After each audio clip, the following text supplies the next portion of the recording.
Yeah. This your boy Rich Notch. Yo, and I'm Brock Landers. And this is Chop It Up Hip Hop. And we in the chop shop today. In today's episode, we're gonna chop it up about LL Cool J, aka the GOAT, his whole career. That sounds interesting. I can't wait. Yeah, we're gonna break it down, his discography, everything he did in his career. Legacy and all that. Legacy, his impact. We're going to chop it up. But before we get into that, we're going to talk about some stuff that's going on right now, some new singles, some new hip-hop that's out that y'all need to check for if y'all didn't check for. All right. So start it off, Brock. All right. Let's start off with, thank God for streaming services, because now you could, listen to albums you probably would never buy yourself or even check for. But now it's easy if you have a streaming service, which everybody does now. So I stumbled upon this gem. MC8, Which Way is West. I'm telling you, this album is fucking solid.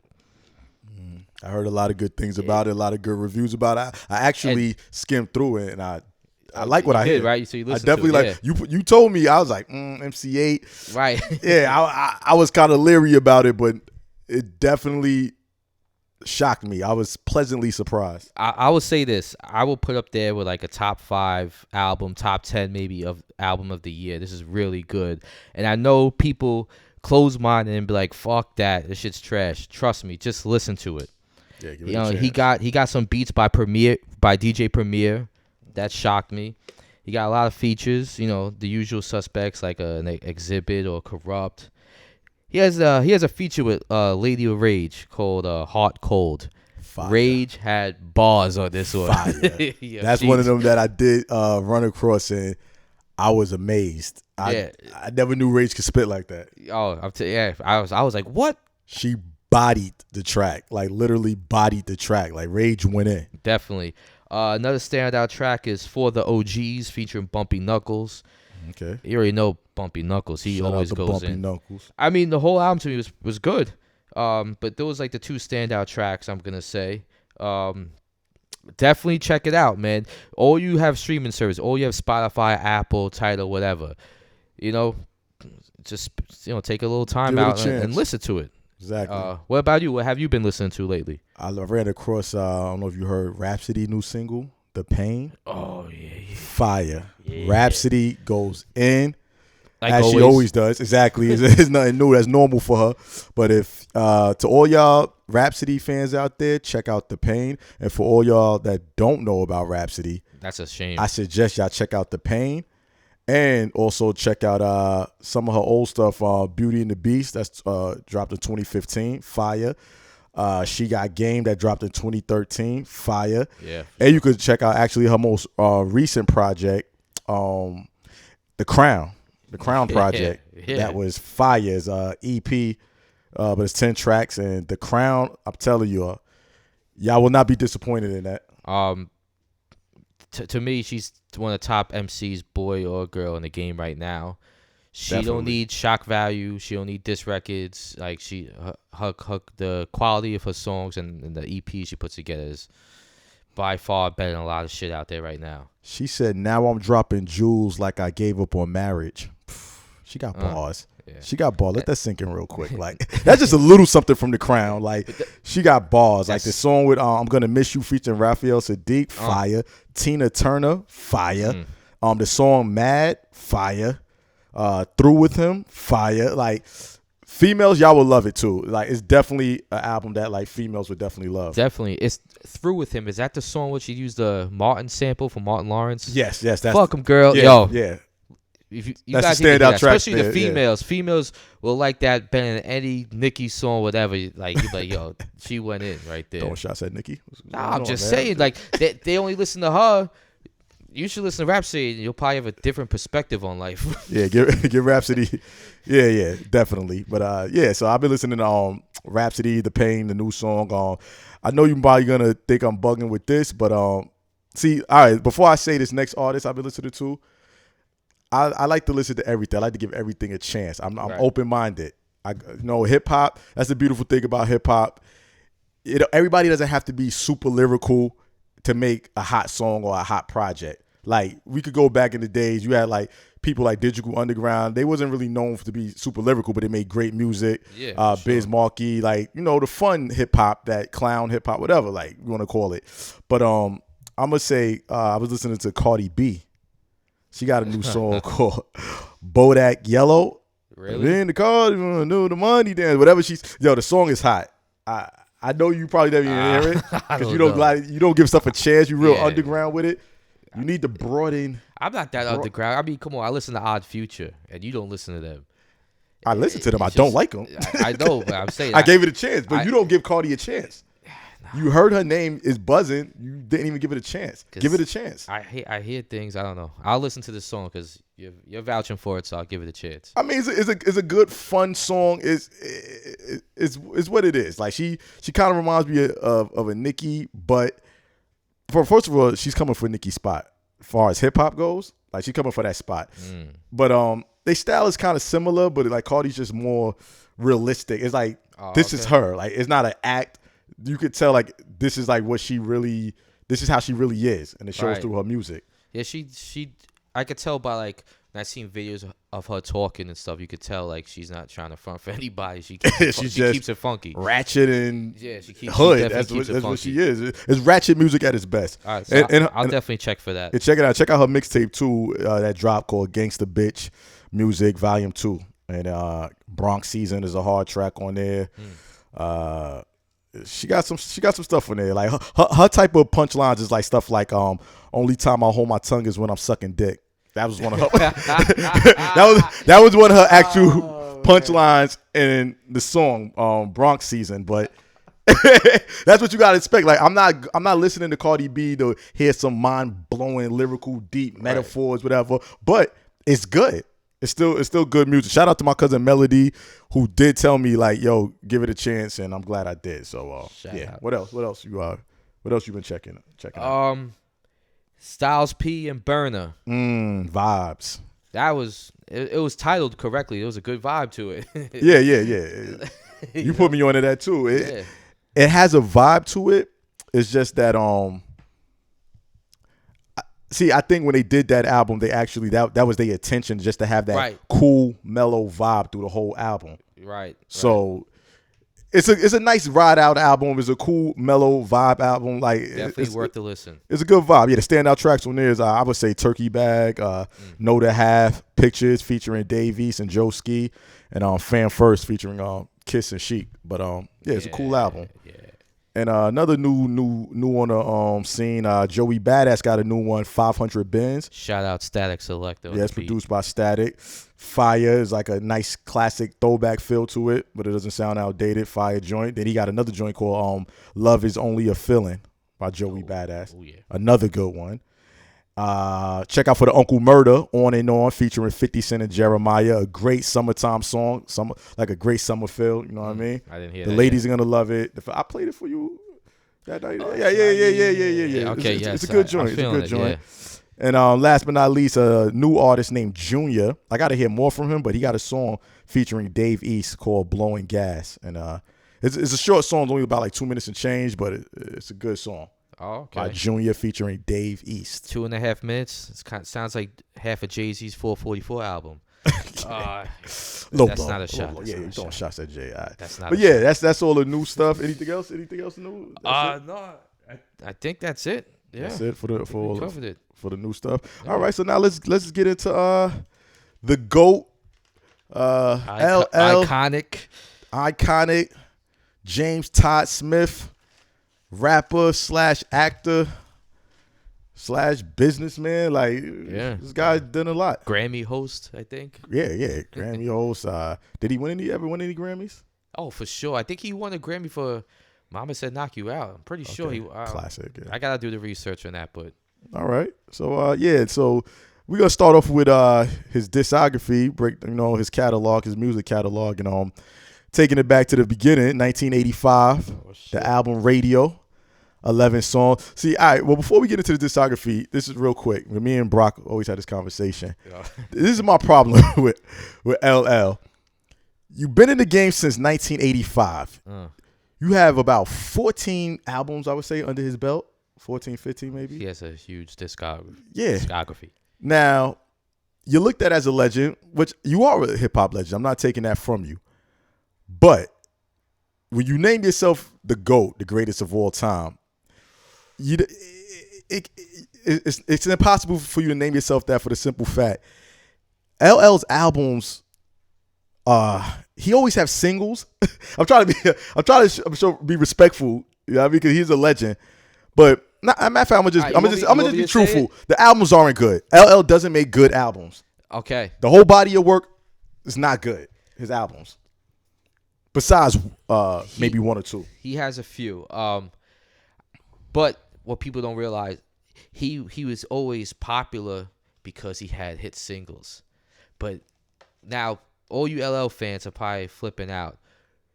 But when you bought these albums, if you bought the albums, did you like them? Honestly, did you like them? Be honest with yourself. I want to know which ones you liked. Tell the truth. We like a couple. I like it. When we go through the discography, we'll tell you. But yeah. See, and I don't know about you, but I know when I said this to other people, they never, not one person tried to argue with me. Like, you're bugging. Like a J fan will argue with you if you said something was whack. Yeah. I never had somebody jump down my throat saying, no, his albums are fire. So they must be thinking the same thing. I never ran across no diehard LL fans. Like, thank God for his singles that he was able to consistently come out. But yeah, the albums. Yeah, so let's get into it. 1985 Radio. I was about 3 years old around that time, so I listened to it later on with my sisters and uncles and still was playing it. But 11 songs. Now, out of them 11 tracks, only like, I Can't Live Without My Radio, official, classic track. I Can Give You More, it was okay. And Rock the Bells was hard, classic track, whatever. Sure. But everything else on the album, like you said before, when we were speaking before in the past, the beats, the production all sounds the same. Yeah. It's the same. And like you said, maybe they didn't have a lot to use back then. It's 85, so. Yeah, I know like a lot of it was produced by Rick Rubin too, so it's like you got that one producer, that one drum pattern. Like, but listen, Rick Rubin's a fucking legend. Nah, he's a legend without a doubt. But Radio, I'm definitely not impressed with that album. And then moving on, this next album, 1987, Bigger and Deffer, 12 songs. Right. And out of them 12 songs, I truthfully only like 2 songs. I'm Bad. I love that song. Classic song. Yeah, I only like 2 songs. Am I bugging? No, go ahead. Nah, tell me. Wait, hold on. Bigger and Deffer. I'm Bad was hard. What else? I'm Bad was great. The video, my hat is like a Sharks fan. But then he tried to rehash that line. Like a jelly bean, I'm bad. That whole joy was official. The second song that I like on is I Need Love. After that, that's like one of the greatest hip hop love songs of all time. You know what I mean? But the first one. Yeah, the first two. Maybe not. I don't know. Maybe not, but I want to go big or whatever. That's I only like 2 songs out of 12. That's pretty bad. That's just my opinion, like I said. No, I mean, yeah. You're looking at the songs right now. Brock right now is going through them. Yeah, I probably like the few, but like it's not a good album. Give me titles. It's not a good album. Give me titles. Oh man. Yeah, you see. Yeah. That's what. Yeah. Moving on. Point made. I can't remember. Point made. You heard the silence, right? I remember I liked at least 5. I just can't remember which Still pretty bad out of 12, but okay. Okay. So next one. Yo, LL, you're a legend, Queens all day, but this is real talk right here. This is it. What's the next one? Next album, 1990. Mama Said Knock You Out. Now, whoa. You skipped one. No, after Bigger and Deffer. No, Walking with a Panther. Oh yeah, Walking with a Panther. That I liked. I thought that was actually a solid album. What was your standout tracks on there? I mean, Big Old Butt was my shit. Going back to Cali. Dropping on them. Boom, boom, boom, boom, boom, boom. No, I didn't like Going Back to Cali. That was a single. It was a hit then. Cali. It was a hit for him. Big Old Butt was official. They got a big old butt. I'm that type of guy. Oh yeah, I like it. The Jinglin' Baby was on it, the original version. I'm not too keen on that. The one on Mama Said Knock You Out was like the video version everybody rocks to. Yes. But no, Big and Deffer was a solid album, I think. I don't know. People go back and listen to it again and tell us what you think on the comments. Yeah. Okay. All right, go ahead, B. All right. So to me, that's 3 albums that I'm not really impressed with by L. His first 3 albums. Like I said, got singles. All his albums always have singles. He always delivers the singles, but the whole body of work, nah. So now, 1990, Mama Said Knock You Out. Now, 14 songs. This is literally one of, if I had to do like my top 10 favorite hip hop albums of all time, Mama Said Knock You Out is on that list. And classic album. Yeah, listen, I'm gonna break it down real quick. Shout out to Marley Marl. Marley Marl, blessed them. Like the Booming System, classic track. Love that song. Around the Way Girl, classic. Come on. Eat 'Em Up, L, classic. Chill. Mr. Goodbar, hard. Murdergram, my cousin Lab used to kill that song. Murdergram, hard. Cheesy Rap Blues, when he's telling the story and everything, that storytelling track, hard. The only track I really didn't care for was the Farmers Boulevard track where he got his people from Farmers on there. I ain't really care for that, too tough. But the beat, I like the beat. The beat was all Marley. Yeah, Marley Marl. Yeah. The beat was hard. Yeah, Farmers Boulevard. That was Mama Said Knock You Out. One of my favorite hip hop tracks of all time that still gets me hyped. Yeah. What else? Milky Cereal. He had the nice little metaphor using like the sex with the cereal brands. Genius. Jiggling Baby remix, but still jiggling. That's what you said. That was the video version. Right. Classic. To the Break of Dawn. Now let me let y'all know. Underrated diss track. Yes. Thank you. One of the illest diss tracks To the Break of Dawn. And for y'all out there that don't know, he was going at Kumo D on the first verse. Then after that, he went in on Ice-T. He said a brother with a perm supposed to get burned. Yes. That was one of the he went in on Ice-T. You know what I mean? It's like that was a classic diss track. After that, I said 6 Minutes of Pleasure. That's for the ladies, but another official song. Illegal Search, where he talk about police harassment. And then The Power of God, like another hard song to end off the album. But all around, that album was straight classic album. I mean, he's a legend just based on that album because it's hard to put out a classic album. Not too many people say have a classic album. 14 songs and all of them are good. That's a fucking classic album. That's hard to do. 14 songs, that many songs, every song's good. No skits or no intros or outro. I mean, the best thing he did was working with Marley Marl. I'm not saying that's the reason why, but they had a chemistry that was knocking. Yeah. Knocking. And if you recall, I know you do, that was when everybody was counting L out. He had beef with everybody. They would say he's a sellout. He wasn't for the like the cause and everything. He's all ladies, all about money. So a lot of people, like L was going through a lot. That was his comeback album. That was one of the best comeback albums from any artist ever. Yeah, and he went in. Like he came back with a vengeance. Like shout out to Marley Marl again, man. Like for real. Shout out to L. Yeah. All right, so after that, it goes bad again. It goes right back down. 1993, 14 shots to the dome. 14 songs of pure trash. Nah, the only songs I like on 14 shots to the dome, Pink Cookies in a Plastic Bag and Crush My Buildings. Whatever. Do you know what that means? I guess Pink Cookies is the pussy. That's what I was thinking, but in a plastic bag. I don't know why it's in a plastic bag. And the buildings is the dick crushing them. Only L could explain that. But the other song I like on there is Backseat. Backseat of my Jeep. Let's swing an episode. That's one of my favorite LL songs. I forgot that song was on there. Everything else? To me, that album, in my opinion, he was out of pocket. He tried to go hardcore. Because I think at that time the landscape was a lot of hard shit coming out. Yeah, there's a lot of hard Onyx. And he was trying to spit like some. Mama Said Knock You Out. He went hard, but he still kept it LL. Like this one, he was really trying to like he was trying to sound like Wu-Tang and shit. Yeah, like you said, the landscape '93. It was like out of pocket. Onyx, Wu-Tang, Naughty by Nature. Everybody spitting hard. Yeah.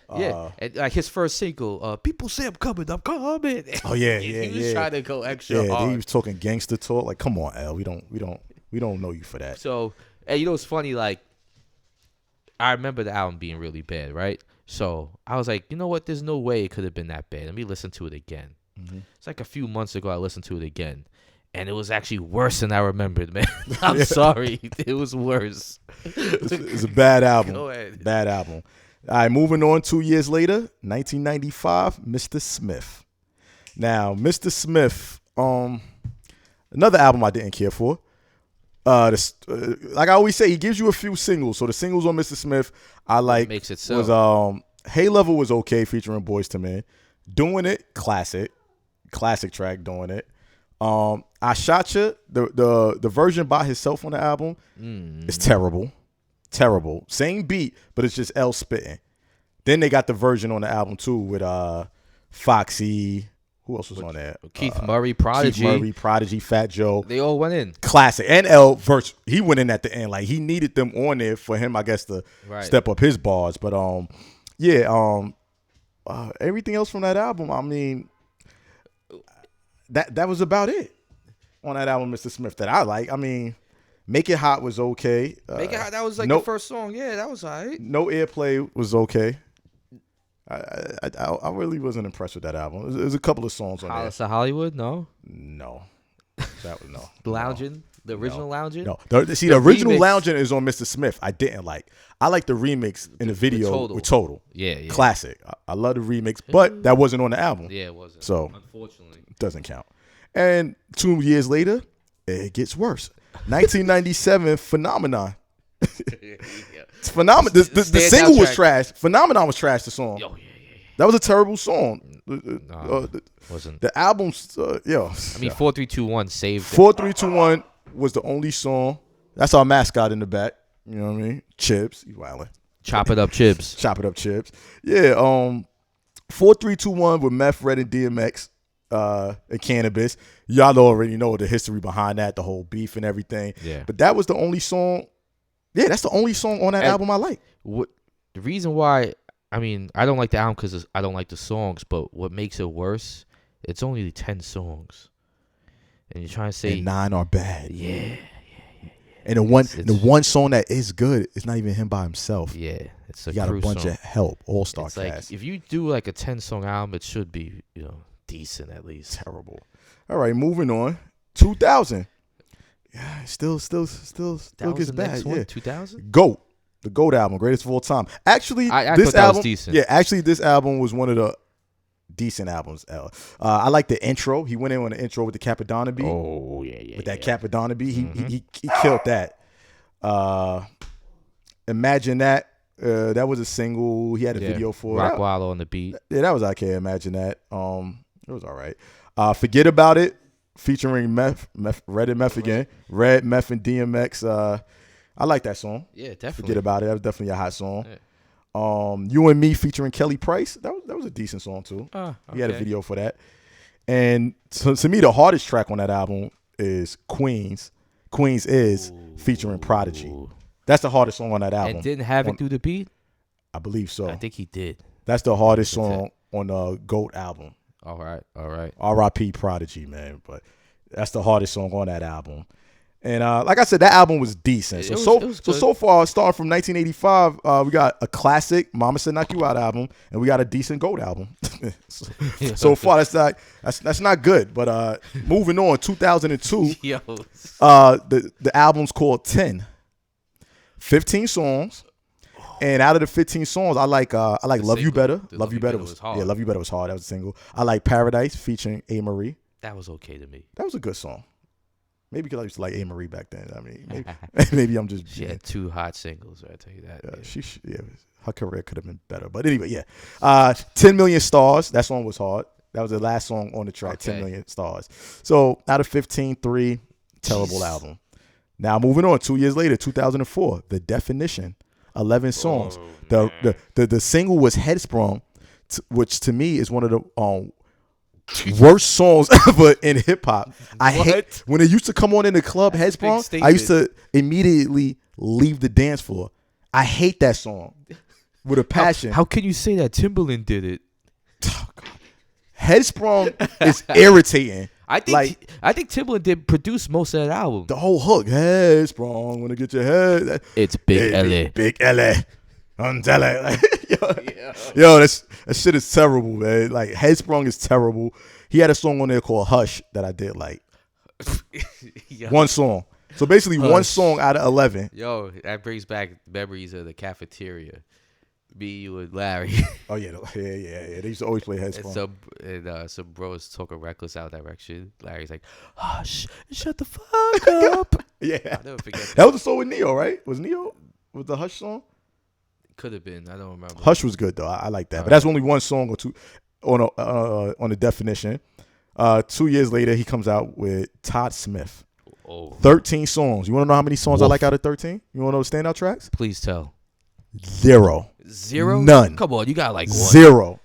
Not one song. LL. Yo, listeners, please. But he had that hit with Jennifer Lopez, which kept him in the spotlight. That song was terrible. I don't care if it was. I know. I didn't like it, but right, that was our point. He always had singles that keep him like in the game somehow.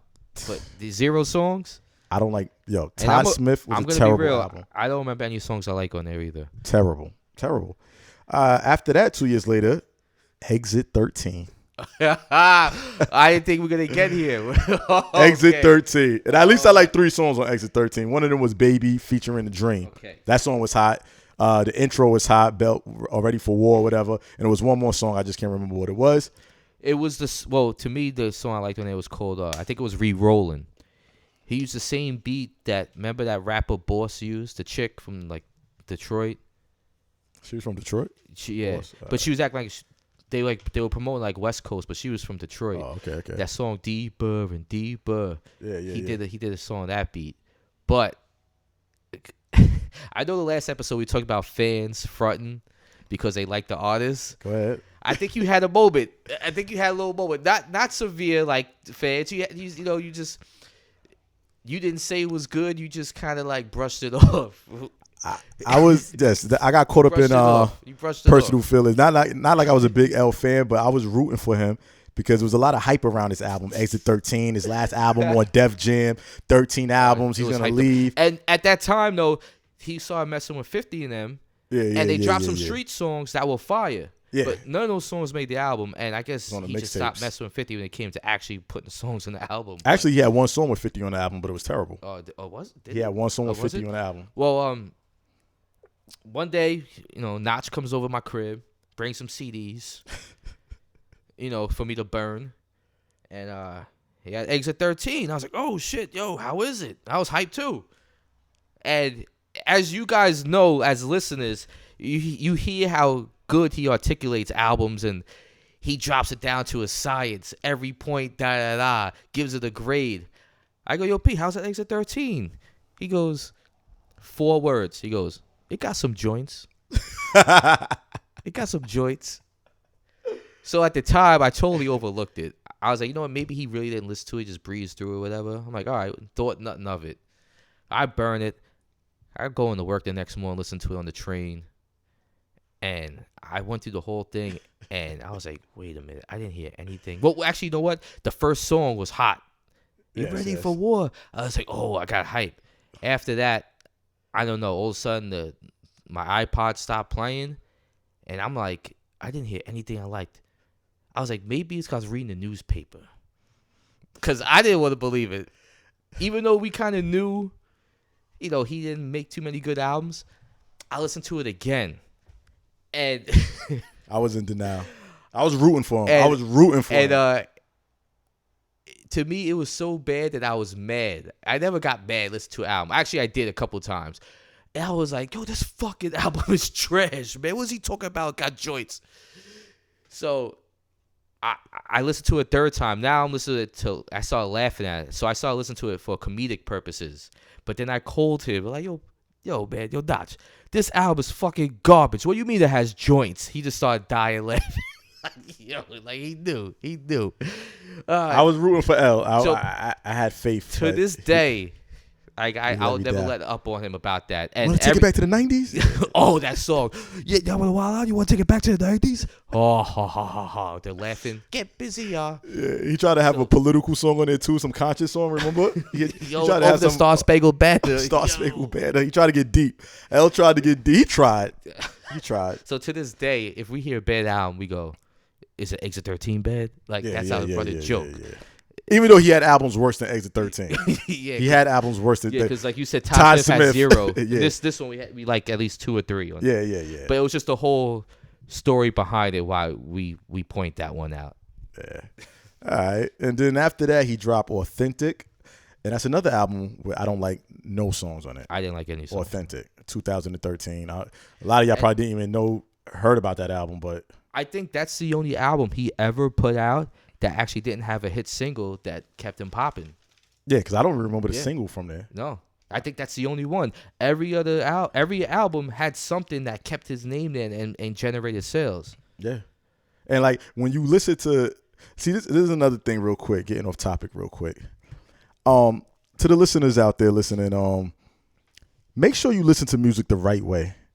I have a problem with people that listen to albums and everything, and they don't really listen to it. Like, they're doing stuff, they're being distracted, they're watching TV, they're cooking, their system is bullshit, their speakers is bullshit, their headphones are terrible. It's like you can't get the shout out to my man Jiggy June, but he listens to music bad. His volume's always low, the treble is off, the bass is off. He be killing me like, yo, turn the volume up.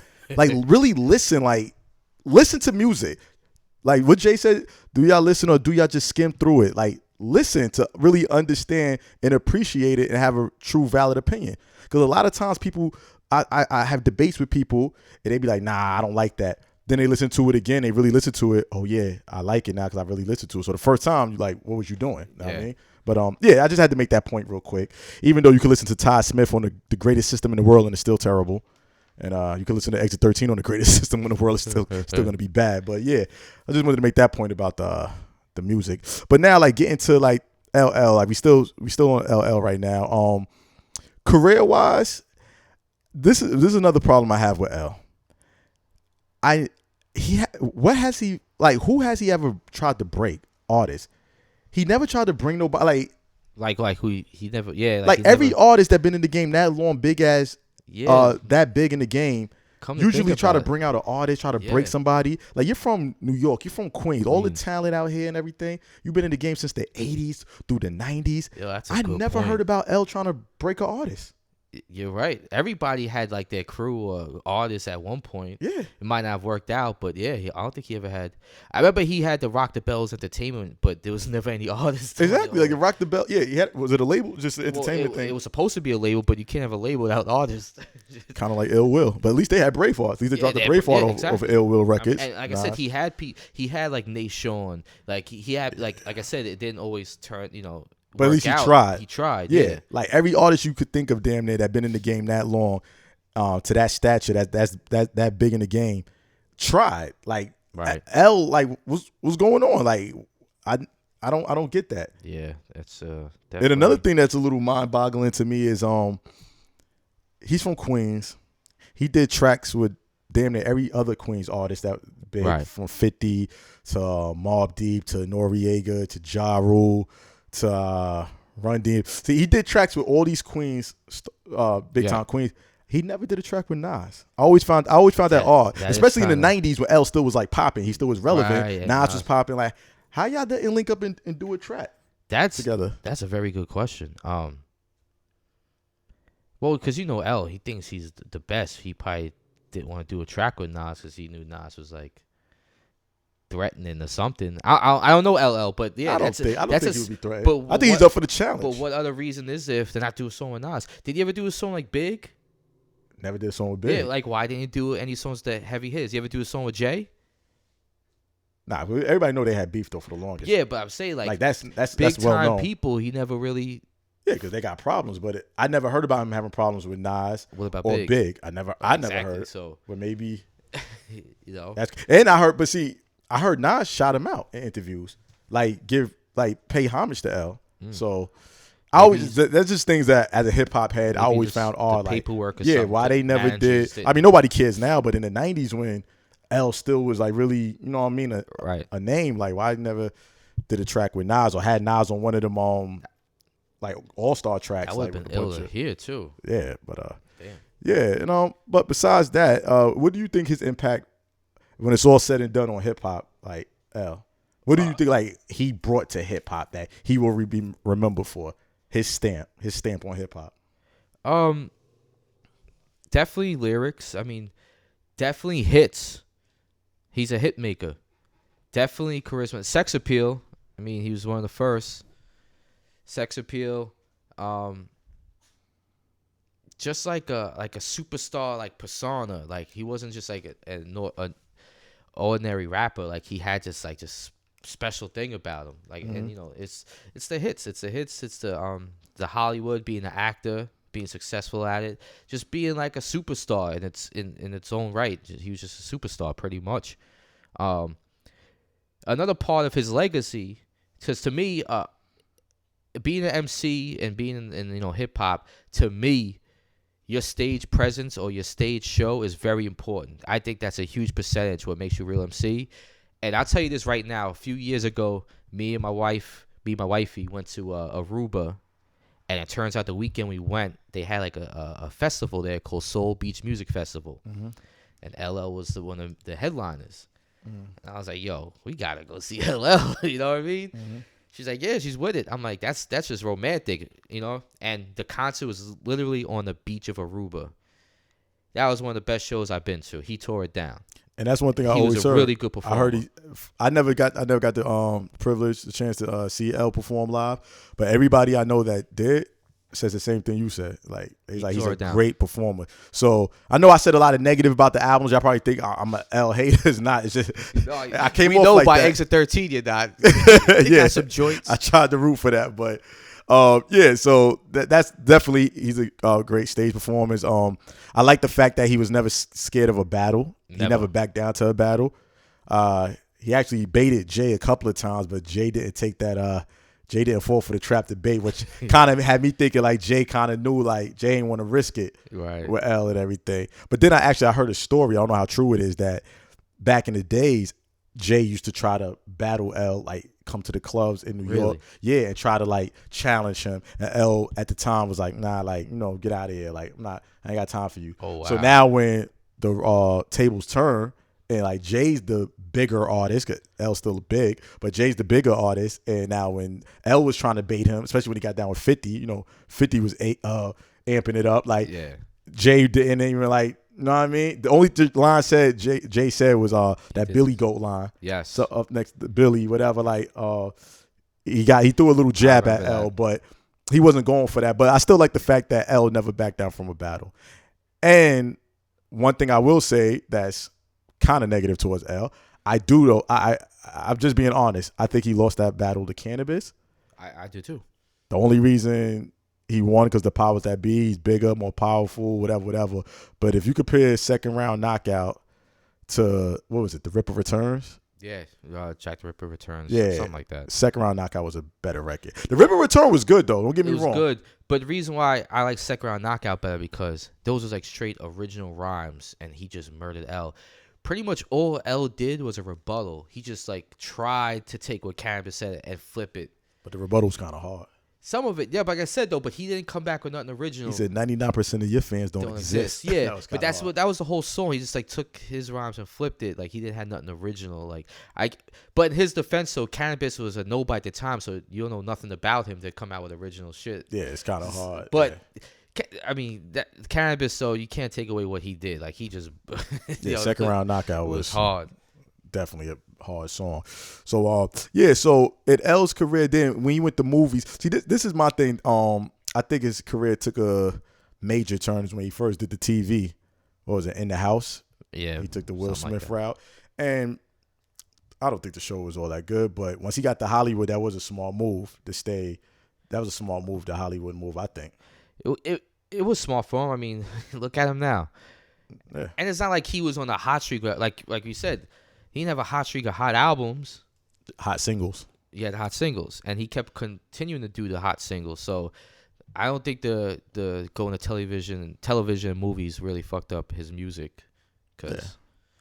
Like if L would have, like I said, the only like his career.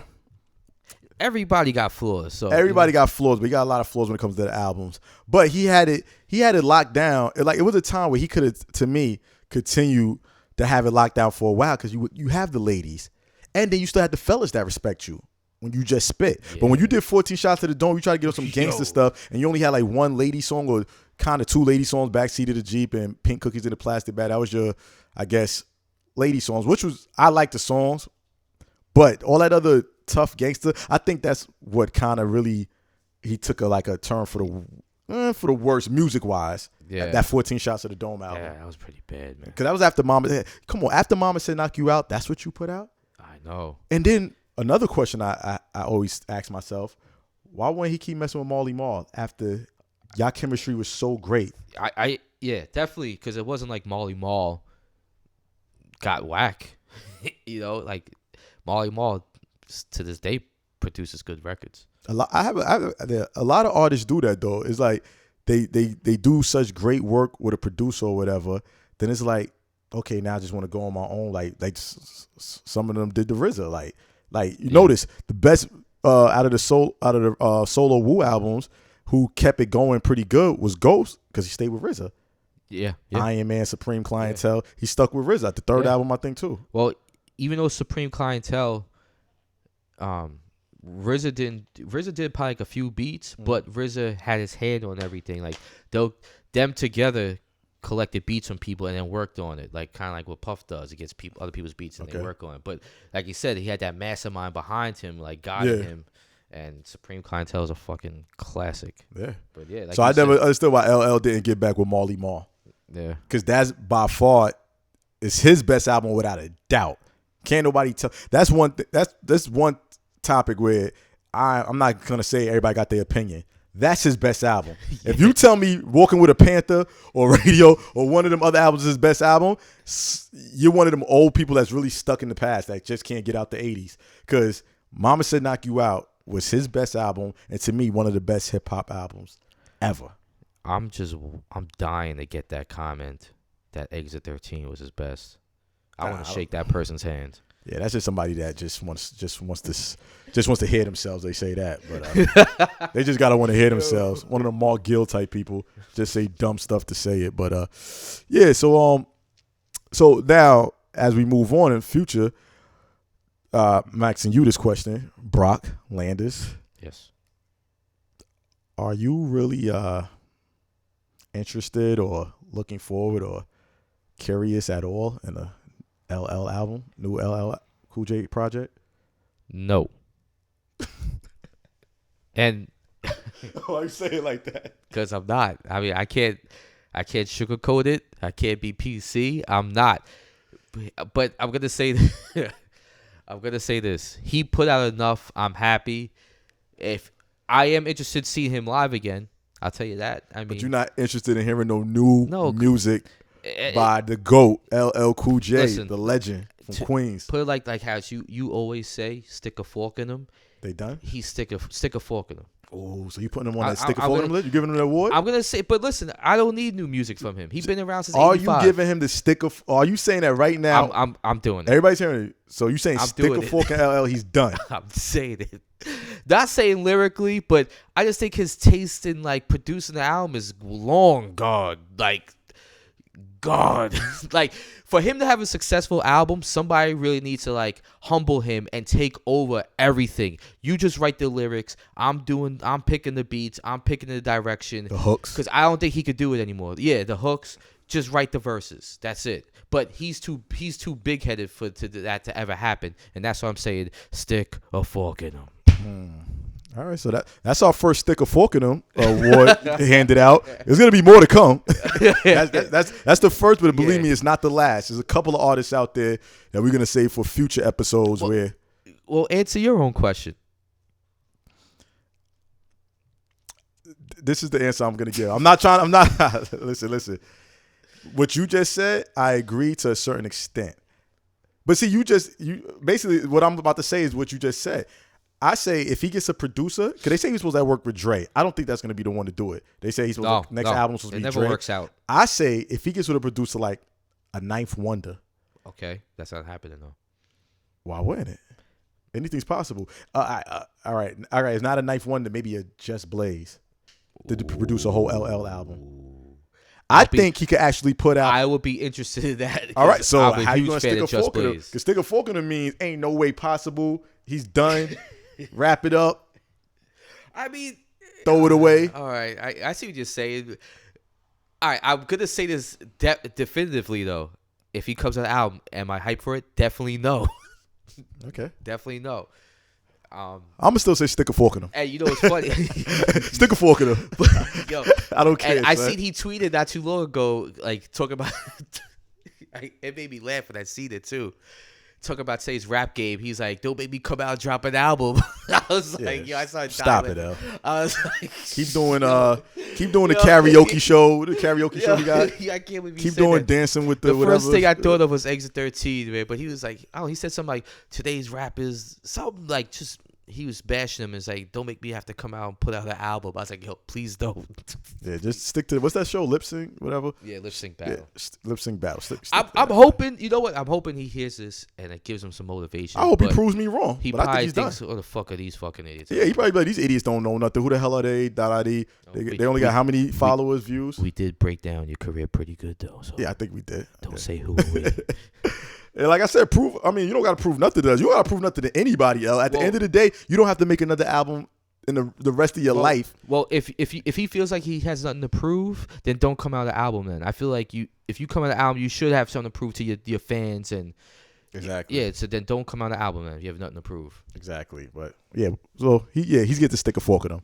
Yo, wow, he's getting it. We not biting our tongue. Stick a fork in him. I don't care what producer comes along. Stick a fork in him. Oh wow, because I think like you said, I'm starting to. I agree with what you said. I think he's too big headed to have somebody fully take control of the will of a project. Yeah. And that means beats, hooks, concepts, and you just sit there, L, and just write your rhymes, and that's it. I don't think he will allow that. So it's over. And now we're gonna just end it on a good note for L, man. All the good stuff he did. Great career. Humanitarian. I heard he was trying to help out the girl from the show In the House. What's her name? Maya Campbell. Yeah. Maya Campbell. Yeah, she's going through a lot, and unfortunately, and he tried to lend a helping hand a couple of times. I heard he really trying to give her some help. Right. So that's big on him. He's not too big where he can't help out the less fortunate, But yeah, and shout out to him holding down a long marriage with his wife. Oh, yeah. Beautiful family. His daughter just got married. Yeah, nice. Congratulations. I think he knew his wife since high school, actually, if I'm not mistaken. So yeah, that's some real shit. As big as he is, and he's still with her. Yeah. That's we need more positive images like that for especially for the black men and black families and everything, showing how black families stick together for that long. Shout out to him for all the movies he did. The parts in Halloween, H2O, Toys with Robin Williams, Charlie's Angels. I forgot he was even in that. Deliver Us from Eva, SWAT, Last Holiday, Deep Blue Sea, Slow Burn, In Too Deep. You know what I mean? I liked In Too Deep a lot. Yeah, In Too Deep. And all the great stuff he brought to hip hop, and he did for hip hop and everything, and all the people he inspired. Because even when I was on my rap mode, when I was inspiring MC, I'm not even gonna lie, LL was one of my influences. Like, he influenced me to like really go hard with the bars and everything. So definitely shout out to L for that. Shout out to L for like showing people like this, trying to stay healthy, work out, stay fit. Yeah. Oh yeah. That's another thing. Yeah. You know what I mean? He's always on some stay fit stuff. You never heard him rhyming about like doing drugs and ODing, drinking and everything. Like, right. So that was positive. It's not a lot of that in hip hop, so that's very rare. That's another thing he could remember before. He was positive. Yeah, definitely a positive dude. You never saw him like really in a negative light. You never even heard no negative stories about him. Not that I can remember. Besides battling, rapping, and everything, I never heard no story like, oh, LL's such a prick, or he's a dick, or he did this to somebody, or he jerked this person, or he cutthroat this person. I never remember, not even no rumors, nothing. Yeah, neither did I. That I could remember. Or him like wilding out at a party, coked up and acting reckless. I heard he smashed a lot of chicks back in the days. He got a lot of leg back in the days, but ladies love LL. You know what I mean? So, yeah, and his wife still stuck with him because I think through all the turmoil, I read his book, but it's been so long. But I think through all the turmoil and stuff, she still stuck with him. And I think they broke up. But then they got back together. He realized he missed his family and realized what was important and got his life together. So shout out to LL, man. Look up to that. Yeah. Positive image for a lot of people out there. It's a lot of men. But that's about it. We're gonna wrap it up. Next episode we got something special lined up. Oh. Yeah, we're gonna keep that on the wraps and everything. That sounds top pretty secret. good. Yeah. And I hope y'all enjoyed it. So we looking forward to y'all comments and everything and what y'all think about the chopping it up about LL's career and everything and his discography, his music, his catalog, about the new music we presented, the new singles, new albums and everything. We want to hear y'all opinion, because at the end of the day, opinion's like an asshole. Everybody got one. Yep. And if you want another show like how we break down the career of another icon, another rapper, tell us your feedback on Twitter at Chop It Up Hip Hop. Yeah, let us know who y'all want us to. And the most requests, we'll do a breakdown of that career. Yeah, what artist or what group? Oh no, what artists do y'all want us to chop up, put on the chop block, on the chopping block? Yeah, put on the chopping block. Yeah. Who y'all want us to put on the chopping block? LL was first on the chopping block. LL was first. Who y'all want? Busta, Nas. Who? Let us know. We looking for your input. You can email us at chopituphiphop@gmail.com. Yep, and hit our IGs. I'm at it's chopitup_Brock. And yeah, mine's is on rich_notch. Hit us up on IG. And let us know what y'all think and what y'all want to hear. But until then, till next episode, stay fit, keep it hip hop. And peace. Peace.